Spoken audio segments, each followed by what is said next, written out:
Welcome to a Geek's Garage. Today I'm going to be doing a quick 5-minute unboxing and review of an ultrasonic cleaner.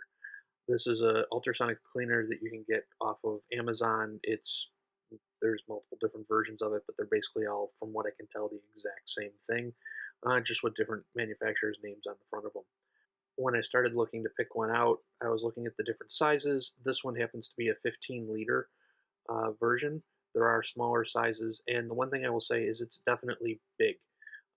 If you're looking to use or clean a lot of small parts, you probably don't need to go with this 15-liter one. I probably didn't need to go with the 15-liter one, but I went with the Tim the Toolman Taylor concept of more power and larger is better.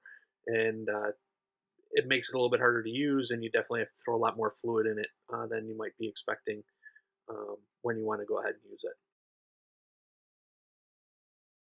The controls for this are really simple. There's a on-off switch in the back, and then you have basically up and down temperature settings, and then you can turn the heater on, as well as an up and down for the timer and to actually start the ultrasonic cleaning part.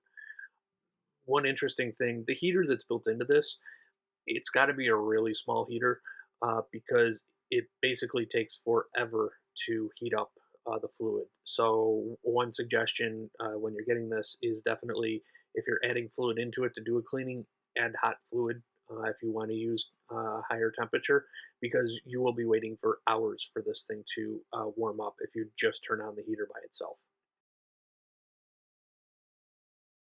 In order to test this out, I'm going to go ahead and use some valves and valve springs from my current project car that I'm working on. It turns out I'm not going to end up reusing these. I bought brand new ones for the project car, but if you're interested in what I'm doing on my project car, please feel free to check out some of my other videos.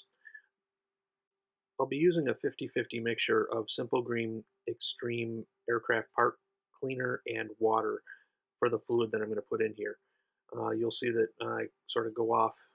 That's for me going off to the sink and filling it up, because again, this thing takes a ton of fluid to fill it up. So many 2-liter bottles to get it to the top. Now that it's full, we'll go ahead and put in a couple of those valves just to see how these are going to get cleaned. Basically, they have 120,000 miles of grime and oil and crap on them. Using the timer function, we'll set them in there for 30 minutes and come back and see how they did.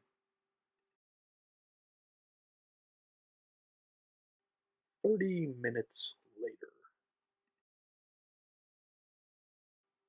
All right, our 30 minutes are up, so let's go ahead and see how they look. One thing to note, and this is from a different run, but you'll notice that the temperature, which is set on the right and is blinking, is actually higher than the set temperature.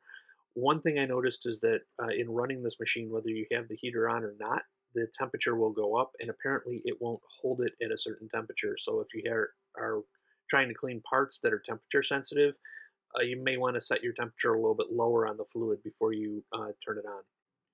We'll take the parts out. The part basket is actually nice because it makes it so you don't have to go ahead and stick your hands into the fluid in order to pull out all the parts.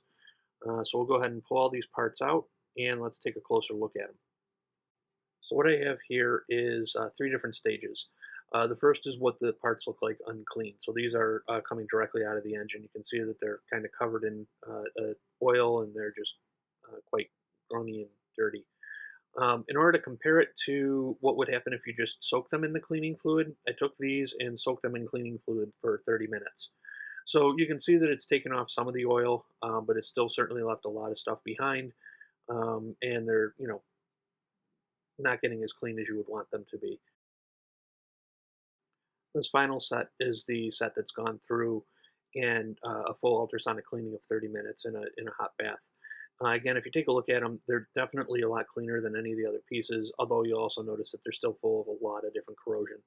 Quite frankly, this is the reason why I'm ending up buying all new valves and all new springs, because especially with the valves, they just didn't get perfectly clean.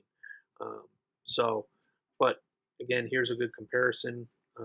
A The one on the left has came out of the directly out of the engine, and the one on the right was one that was gone through the cleaner. And again, same thing here. One on the left is fresh out of an engine, and the one on the right has gone through the cleaning.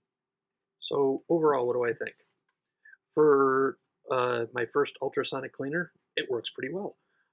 Certainly, it is definitely larger than I really needed, unless you're planning on doing very large parts or a lot of parts all at once. I would probably suggest going with a smaller size. One thing I will mention, it was not as loud as I thought it was going to be, although you probably don't want to be in the same room with it as it's running, or make sure that room's a really large room so that you're not right on top of it. The ultrasonics are noisy. One other thing to note is that the basket itself, well, again, is really great for submerging your parts in. If you have really small parts, they're not going to stay in the basket, they're going to fall out. Um, Two suggestions for that. One is a small plastic container, which is what I've used since making this video to wash and clean smaller parts. Or I also heard of using a loose leaf tea holder for your really small parts. This gives it the ability to have those parts really exposed from all sides inside a very fine metal basket, and appears to work pretty well for others. I'll probably go out and get one for myself for future parts that I need to clean in this. With that, hopefully this review was helpful. Please feel free to see some of my other videos if you've just stumbled across this review, and like and subscribe if you like what you see. See ya.